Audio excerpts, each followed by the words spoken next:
Hi everyone, I'm going to show you how to make rainbow bubble snakes. It's really fun. We did this at Hardy After School one year.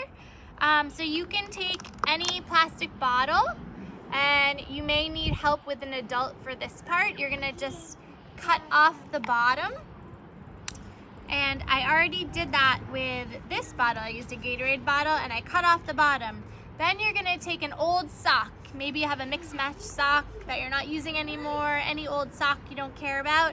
And if you need to cut the sock a little bit to put it over your bottle, you can do that. So you're gonna pull the sock over your bottle, and then if you have duct tape, you can duct tape the edge of the sock to your bottle so it stays on. And if you want it to be double secure, you can use a rubber band and make sure your sock is nice and tight on the bottle, okay? And then the next part is you're gonna put some dish soap in a bowl, and then add just a little bit of water. You probably want it to be more soapy than watery, okay? And you're gonna take your sock part of your bottle and you're gonna dip it into the bubble juice.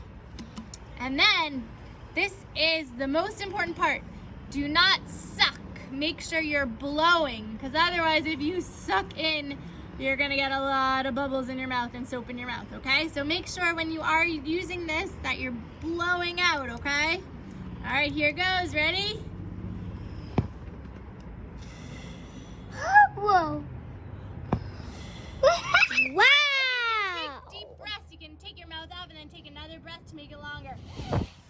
I want Take a to. breath. Hey, can we see that closer, Mom?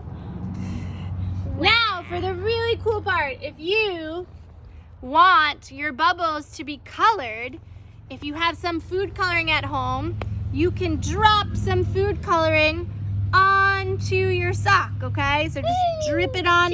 This can be a little messy, so I just want to make sure that when you're doing it, just maybe ask an adult if that's okay. So you can take some food coloring, different colors. I did some orange, and I'll do some blue, and then the pink. Yeah, some pink. All right. And then Like, what's see? really cool is that the bubbles, when you dip it, last quite a long time. You don't have to dip it again for a while, but I'll just dip it a little since I put some color on it. All right, here goes. Ready? Look, see those rainbows. Wow. That is amazing. Is it working? Oh, yes. It may be hard to see in the video, but yes, there's definitely some color. Want to see? It's so cool that... And you can play with your snake bubbles. It comes out so neat. Reese, make sure you're getting this on camera. We are. And that's it. Have fun with this. I know that we're getting into some good weather, so this is really fun to play with outside. All right, bye everyone.